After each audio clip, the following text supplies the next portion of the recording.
Assalamu alaikum. Bonjour à tous et bienvenue dans le 4e mini-cours d'arabe littéraire de cette série consacrée à l'étude des dialogues du manuel d'expression de la méthode de Médine. Dans le cours d'aujourd'hui, nous allons nous intéresser à la réponse de Mohammed à la salutation de Rachid que nous avons étudiée dans les cours précédents. Assalamu alaikum wa rahmatullah. Wa alaikumussalam wa rahmatullahi wa barakatuh. La réponse de Mohammed commence donc par la formule « Wa alaykumussalam » qui signifie littéralement « et sur vous est la paix », mais comme je vous l'ai indiqué dans le premier cours de cette série, elle sous-entend en réalité une invocation en faveur de l'interlocuteur dont le sens est « et que sur vous soit la paix ». L'ordre des mots de la formule « alaykumussalam » est donc l'inverse de « assalamu alaykum », mais leur sens est équivalent. Assalamu alaykum, que la paix soit sur vous, wa alaykumussalam, et que sur vous soit la paix. Comme je vous l'ai indiqué précédemment, le sens du nom Assalam recouvre des notions beaucoup plus générales que celle du terme la paix, qui a probablement été choisi en raison de l'absence de réel équivalent en français. En effet, le sens de la paix est plus limité puisqu'il correspond à un état dans lequel on est préservé de l'agitation, des conflits et des troubles, tandis qu'en langue arabe, le nom As-Salam englobe la préservation de toutes sortes de mots matériels ou spirituels. La réponse de Mohammed continue ensuite avec la formule Wa rahmatullahi, dont nous avons étudié le sens et la construction dans les cours précédents, et se termine par l'ajout de la formule Wa barakatuhu, qui est elle aussi composée de 3 termes. On trouve à son début la particule « waw » qui correspond à la conjonction « et » en français, suivie du nom « barakatu » qui est un nom pluriel qui signifie en français « bénédiction ». On trouve enfin le pronom personnel « hu » de la 3e personne du singulier masculin qui correspond au pronom personnel « il » ou « lui » en français et qui est ici rattaché au nom « barakatu » pour des raisons que nous étudierons dans le prochain cours. La salutation complète « Wa alaykumussalam wa rahmatullahi wa barakatuhu » signifie donc en français « et que sur vous soit la paix, ainsi que la miséricorde d'Allah et ses bénédictions ». Dans sa réponse, Mohammed a donc ajouté la construction « wa barakatuhu » à la salutation de Rachid pour observer une règle de bienséance de l'islam qui commande de répondre aux salutations par une formule équivalente ou meilleure. Lorsqu'on vous salue par la formule « Assalamu alaykum », il est donc possible de répondre de 3 manières différentes en disant simplement « Wa alaykumussalam » ou encore « Wa alaykumussalam wa rahmatullah » ou par la salutation complète « Wa alaykumussalam wa rahmatullahi wa barakatuh ». En suivant ce principe, lorsqu'on vous salue par la formule Assalamu alaykum wa rahmatullah, vous pouvez donc répondre avec l'une des 2 salutations suivantes.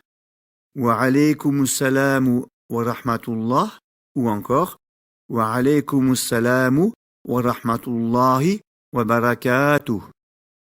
Enfin, si on vous salue en employant la salutation complète Assalamu alaykum wa rahmatullahi wa barakatuh, il est convenable de répondre en disant Wa alaykumussalam wa rahmatullahi wa barakatuh.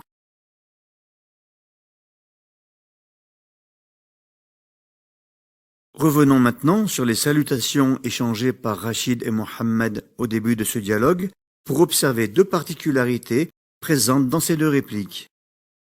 Assalamu alaykum wa rahmatullah wa alaykumussalam wa rahmatullahi wa barakatuh. La première particularité concerne la présence du pronom personnel « kum » à la fin de la construction « alaykum » qu'on emploie pour se référer à la 2e personne du pluriel masculin et qui correspond donc au pronom personnel « vous » en français. Dans la première formule « Assalamu alaykum », la lettre mim à la terminaison du pronom personnel « kum » est marquée par le signe soukoun qui indique qu'elle n'est associée à aucune voyelle et correspond à la construction d'origine de ce pronom personnel. Dans la deuxième formule, wa alaykumus salam, on constate cependant que la lettre mim est associée à la voyelle dhamma en raison d'une modification causée par la présence d'une rencontre de deux lettres muettes appelées en arabe iltiqa'us sakinayn. En effet, le signe shadda, présent au-dessus de la lettre sin, au début du nom salam, indique que la lettre sin est redoublée, c'est-à-dire qu'elle est prononcée sans voyelle, puis une seconde fois avec la voyelle à laquelle elle est associée. En arabe littéraire, il est cependant impossible de prononcer successivement deux lettres sans voyelle, et lorsque cette situation se produit, on doit alors obligatoirement associer la première lettre à une voyelle afin de permettre la prononciation. Dans le cas du pronom kum, on applique cette règle en associant la lettre mim à la voyelle dhamma. Assalamu alaykum, que la paix soit sur vous, wa alaykumus salam, et que sur vous soit la paix. Intéressons-nous maintenant à la construction wa barakatuhu, qui termine la salutation prononcée par Mohammed et qui signifie en français « et ses bénédictions ». Dans cette construction, le pronom personnel « hu » est rattaché à l'écrit au nom « barakatu » car il existe entre eux un rapport d'annexion comme dans la construction « wa rahmatullahi » que nous avons étudié dans le troisième cours de cette série.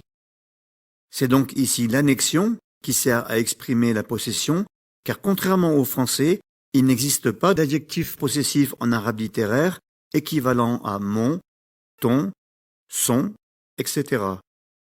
Dans ces conditions, lorsqu'on souhaite simplifier la construction kitabu hamidin, qui signifie le livre de Hamid, en remplaçant le nom Hamid par un pronom personnel, on dira kitabuhu, qui signifie littéralement le livre de lui, et qu'on utilise en arabe littéraire pour exprimer l'équivalent de son livre en français. Kitabu Hamidin, le livre de Hamid, Kitabuhu, son livre. Dans ces deux constructions, on constate également que les trois règles de l'annexion, al-idafa, que nous avons étudiées dans le troisième cours, sont bien respectées.